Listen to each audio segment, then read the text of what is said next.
Hello fellow guitar geeks, in this bag is the Fender Professional Pedalboard size medium, and this is the Level 8 engine room power supply, also by Fender, designed to work together with the pedalboard. So in this video I'm going to unbox both, attach them together to give us hopefully a fully working pedalboard, and at the end of the video I will review it. A word of warning, I've already seen something I don't like, so stick around for the review at the end. Let's have a look at the pedalboard bag first. It's got Fender written on it, so it's matching all their Fender gig bags. It has, sadly, some straps stuff on the side, which is plastic, and that stitching doesn't look great, so I'm straight in with a criticism that I don't think that's going to take a very long time to break apart, which I'm sorry to say means that already I don't think it's professional. So, opening it up, the zips are okay. If this were a jacket, that would probably not last more than 2 seasons, because, you know, the zips are important, okay? And if people worry about spending a lot of money on a bag for a pedalboard, or bags generally, but if you have a bag with a zip that breaks, you no longer have a working bag, and then you've got to tape it together or put some strap around it, and if you're a working musician, that's something you just can't deal with. So, anyway, it's a bit ranty already, isn't it? I feel a bit ranty.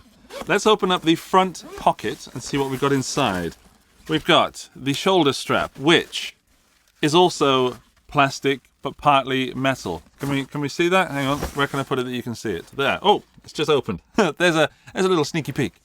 Yeah, there. That's metal and that's all plastic. When that clips onto the side just there, again, it's not going to last forever. Barely into the video and I'm already slagging off the bag. We've got some Velcro stuff. We've got the other side of the Velcro, I hope. We've got a bunch of connectors. We'll look at that in a moment. That looks complicated. What else? Okay, let's look at the pedalboard. So actually the bag itself is sturdy and padded in each direction. Yeah, that's a fairly sturdy pedalboard bag. Zips are letting it down, and so are the plastic parts. The board, which looks beautiful. Look at that. That's a brushed aluminium board with plastic sides, hard plastic, I hope. We've got a handle just here. So if you can see that handle just there, you can see me poking my fingers through. And there's the corresponding one on the other side. On the back, we've got a hole for the power supply, and it looks like a jack socket in, a jack socket out, which looks like one of those Neutrik things that you know, you can power it all in and then come in here with your guitar and out here with your amp, or to your amp I should say. I've got to interrupt myself there because I've now tried the Neutrik jack socket things. These are the pretty standard jack sockets with the locking mechanism that locks the jack socket in. It doesn't fit. I've pushed it into the hole and this is too big. The holes for the screws and bolts line up perfectly, but the actual thing doesn't fit. The hole that Fender have drilled in the pedalboard is too small by just a tiny amount, and I've forced it a little bit more than I should. It still doesn't go in. So this is metal. Maybe there's a plastic version that has a bit more give, a little bit more flexibility, but if you're going to get the metal version of the Neutrik, which I think is the professional version of this is the ones that I use on all my stuff, it doesn't fit the Fender board. So there's that. Then these rather funky looking things are for cable ties, so therefore cable management. So you can put a cable tie. Are there cable ties included? Yes, no, yes. Oh, I don't know. There's not cable ties. Right, let's take a look in that bag a second. I thought it was cable ties, but there seems to be some kind of... Oh no, there are cable ties. There's the cable ties. What else we got? We've got some grommets. So we've got 3 grommets to put in the back of these holes if you're not using them. There are 3. Is that 2 and a spare? Then we've got a little booklet to tell us that there's a small one, a medium one, and a large one, and a little booklet about how to put it together. Oh, okay. Right, so what is this then? Super thin and matte and kind of suede-y in feel. It feels like something non-slip. Is that what it's supposed to be? What does it say in the book? I don't know what that's for. Maybe it's for not scratching your power supply? Could be the case. Oh yeah, it could be. Yeah, it's quite grippy. That could be for the power supply thing. All right. Yeah, so this is the medium one. It's 24 inches by 12.8 inches, sorry, by 2.95 inches, which is 61 centimeters by 32.5 centimeters by 7.5 centimeters. I'll put some pedals on it in a bit so you can actually see the size in real life. And you get a little plastic bag to keep your fun sort of collectibles in. Let's have a look at, oh, there, I was going to look at this, wasn't I? The thingy things. So that, it's like a U-shaped clip with two sides on it, and that should, I suppose, go in here.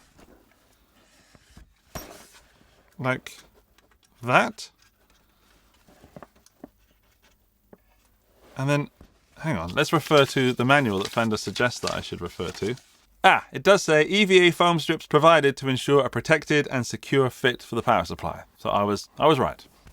Well done. These little clips, you can put your cables in here and they can stay as a little clip, or you can more permanently attach them with the cable ties. That isn't going to stick around very long. I think it's a nice option, but I don't like it at all. Zero likes for that. Right, let's talk about this. This is the plastic universal power supply mounting thingy from Fender, and it's got two screws just here, which are spring-loaded, and the idea is that you put your power supply underneath. So before we continue with the... Oh, hang on. This. What is this? This is not professional. Oh dear. These are some non-slip U-shaped channel bits of rubbery plasticky with grippy stuff on it. Can you see that? It's quite hard to, there we go. It's quite hard to show, but those are just clipped on there, and that'll come off quicker than my t-shirt on a Spanish beach.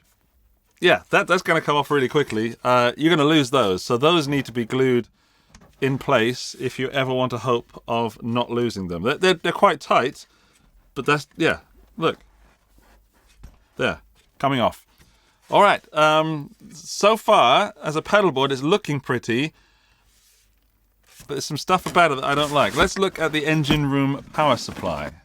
This is the level 8, and I quite like what they've done. Maximum power to every terminal. Nice little play on words. I get the naming of the engine room power supply now.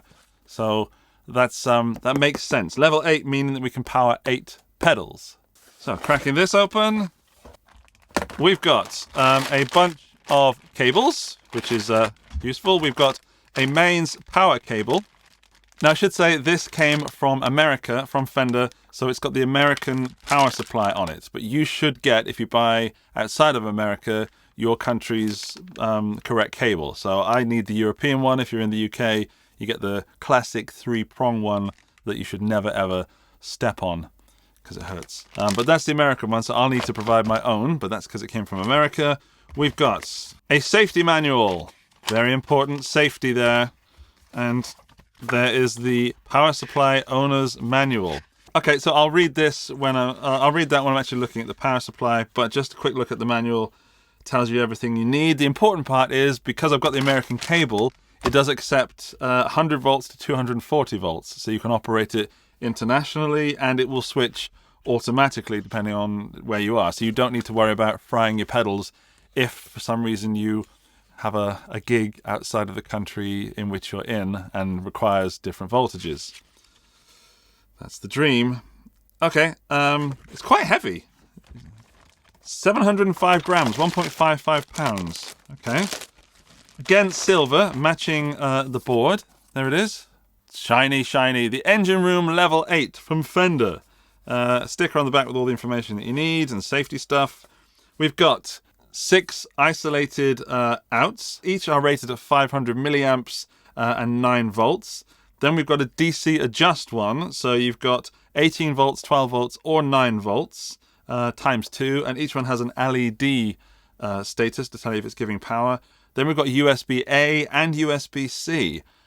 I wonder if I could power my MacBook Air from this. That would be wicked. So if you're into effects, like integrating effects pedals with like a Ableton setup or something live, then this could be a very good power supply if it powers a MacBook Pro or MacBook Air. Sorry, I will test that for you in a moment.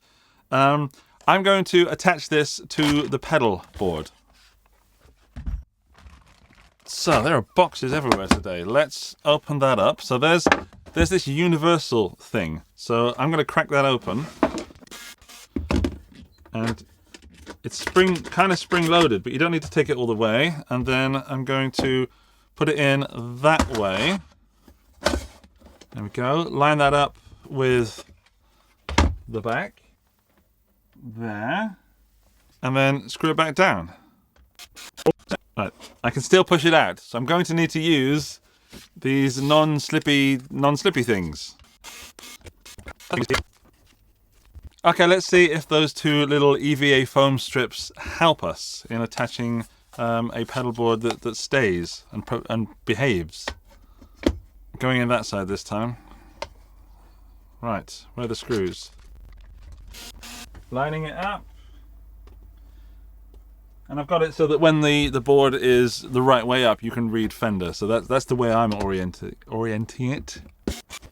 I feel like I don't want to break this plastic, but I'm going to have to screw it quite tight. I felt like I was going to break that, but this plastic thing is good. But now I've done it too much. Now the board is bent. Okay, that's in there now, and it's in there sturdily. Again, I don't think this is a professional board. I think this is more a universal, what's the word? A universal enthusiast board. Yeah, it's in there, but I've bent the board, a little bit because of the pressure needed to keep that in. Because I don't want that coming out. Maybe I'm being too heavy-handed. A good thing is it does fit in there really well, and the fan has room to give out its lovely warm air, and there's room for the power. And then all our little DC stuff is on the other side. All our little pedal power points. Terminals. The terminals, as Fender would call them. Okay, that's on, and I've gone over the edges. So here's a little tip that I learned from Chris Jupiter of the Jupiter Effects. Is go over the edges of the board, then turn it over, and then cut the edges off with a scalpel, and you get a nice clean line. There it is. So lovely, neat, straight lines of Velcro. And then putting it down on there, we are ready to attach any pedals that we wish to attach. So up first is the Honey Badger Fuzz. Right, that's some pedals on there already. That's 7 pedals, and I've not spaced them very well or anything. It's just to show you and just check that this doesn't come off. Like if you might accidentally pick it up by the power supply, that doesn't come out. That's how many pedals roughly you can fit on. I mean, there's space for plenty more there, and there's even space up here for some pedals. We've got all the cables that came with it. So, cables. We've got, oh, that's very useful. We've got a battery terminal thing that plugs into there. So if you only have a pedal, if you have a pedal that only has batteries, yeah. If a pedal only accepts batteries, like an old fuzz face or something, then yeah, that would work. That would power that. That's useful. Although I'm not going to be using it. You've got 1, 2, 3, 4, 5, 6, 7, 8, 9. 1, 2, 5, 6, 7, 8, 9. Okay, so only 8 terminals, but they give you a spare little power. Oh no, that's the 3 or whatever it is. That's the one that does the old EHX pedals. So you get an EHX pedal and 8 standard Boss style power cables. Then you get a red one and a green one, which maybe they're the same size as standard pedals, or maybe they're just because it's for the 12 volt. Yeah, so it's the same size as a Boss one, so the same size as the other ones. It's just they're green and red because you can say that they're 12 volt or 18 volts. So basically they're not 9 volts, so you don't accidentally power a 9-volt pedal with 18 volts and fry it. That can happen. As I said, we've got these little clips under here that will keep your your power cables in, your audio cables in, I guess temporarily, but that's just going to pull off. I don't like that at all. I like the temporariness of it, but doing that without any, just pulling on it. Hang on, there we go. That's terrible. So, just hang on. Where is it? Where are they? Where are the cable ties? Right, I've lost the cable ties, but there they are. Commit to your setup and use cable ties, and then buy some more because you're gonna have to cut them off every other week, and because you're buying new pedals all the time. But those plastic little attachments are pretty much useless and very losable.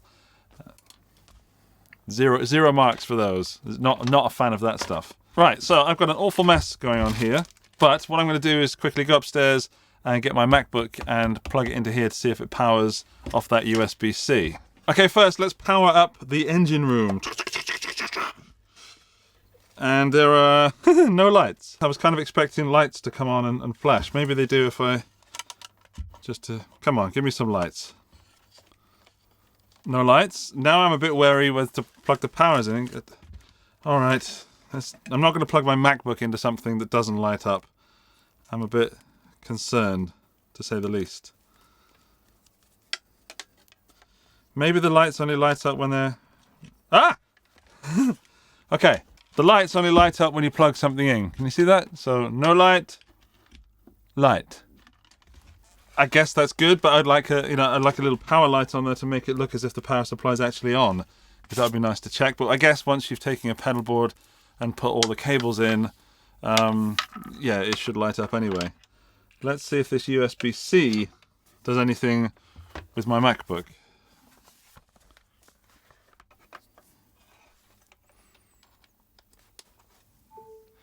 It does.